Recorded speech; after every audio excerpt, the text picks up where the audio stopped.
Okay, this is a story for kindergarten, first and second grade. I'm going to read Daniel and his friends.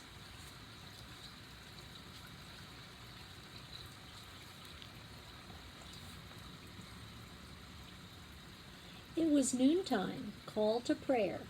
3 times a day, morning, noon, and night, a priest came out on the temple porch and blew on a ram's horn trumpet. Tyee! Tyee! Tyee! It's time for prayers. Daniel turned about face toward the temple. His friends turned about face toward the temple. All the people of Jerusalem stopped whatever they were doing and faced toward the temple. With heads bowed, they prayed to the God of heaven. At home,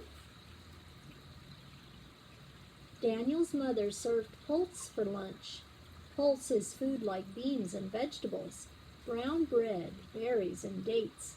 Daniel liked pulse. Pulse would make him grow tall. Pulse would make him grow strong. Pulse would make him get good grades in school.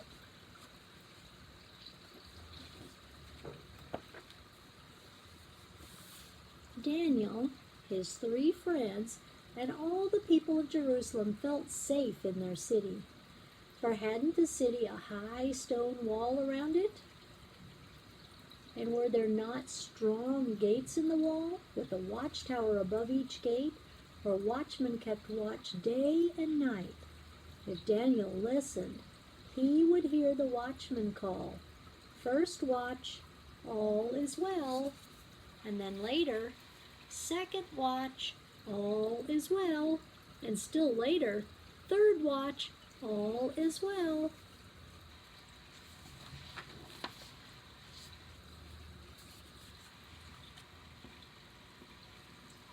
But one day all was not well. The watchman hurried out of the watchtower, blew a warning blast on his trumpet, and shouted, "An enemy approaches!"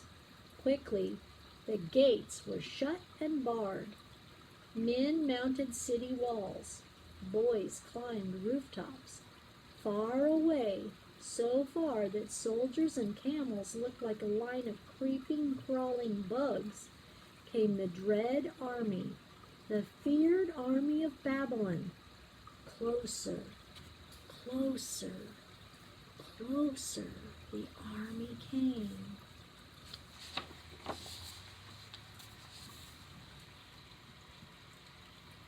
The army of Babylon pitched camp near Jerusalem. The soldiers built great battering ram machines and pushed them up beside the wall. Crash, crash, crash. All day long, the battering rams beat and battered the walls of Jerusalem. Crash, crash, crash. Finally, after many days, a part of the high stone wall gave way.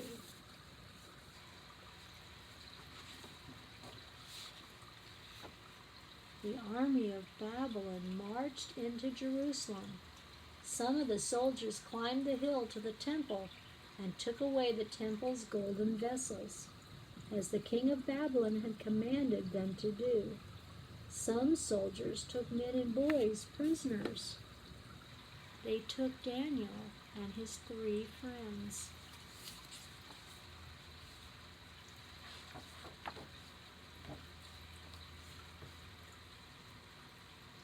The army marched the prisoners toward Babylon. Soldiers on camels led the way. Then came the prisoners chained together.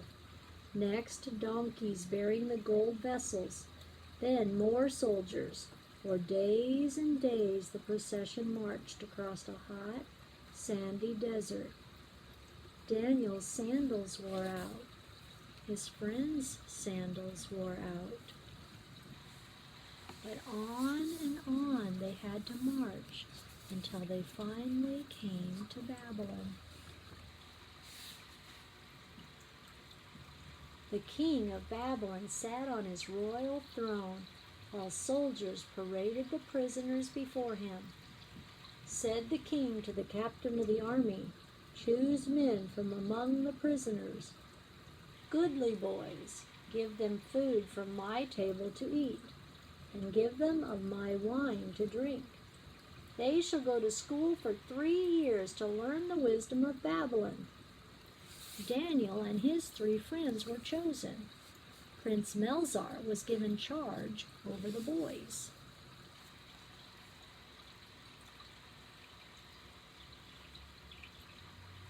That evening, Daniel and his friends talked together. "We cannot eat the king's food," said Daniel.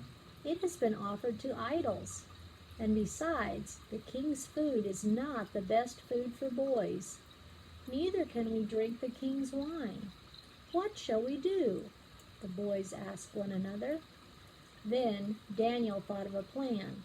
"Let's ask Melzar to give us pulse to eat and water to drink, instead of the king's food and wine." "It's a good plan," agreed the 3 boys.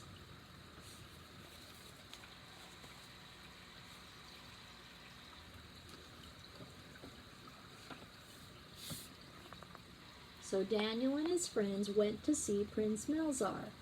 They bowed politely. Then they asked for pulse and water instead of the king's food and wine. Melzar shook his head. "No! If the king should see you looking thinner than the other boys and learn that I had given you pulse and water, he might cut off my head." "Please try us for 10 days, begged Daniel. So Melzar agreed to give them pulse and water for 10 days. "Then we shall see," he said.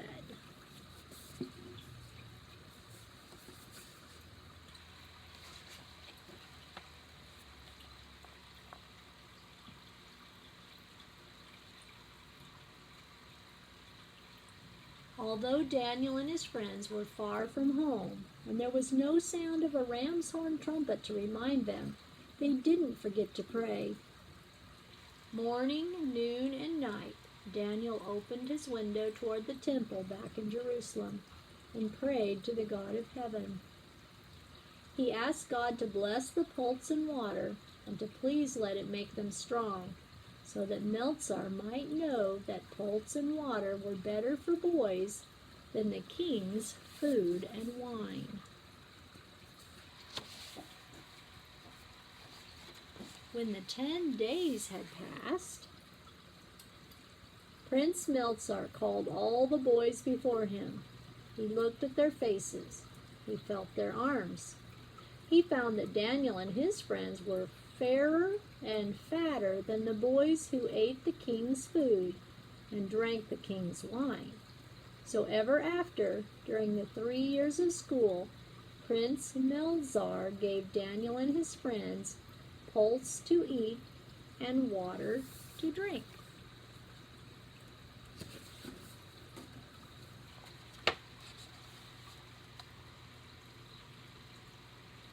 One, 2, 3 years went by. School was over for Daniel and his friends.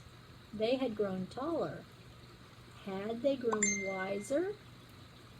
The king himself would test them.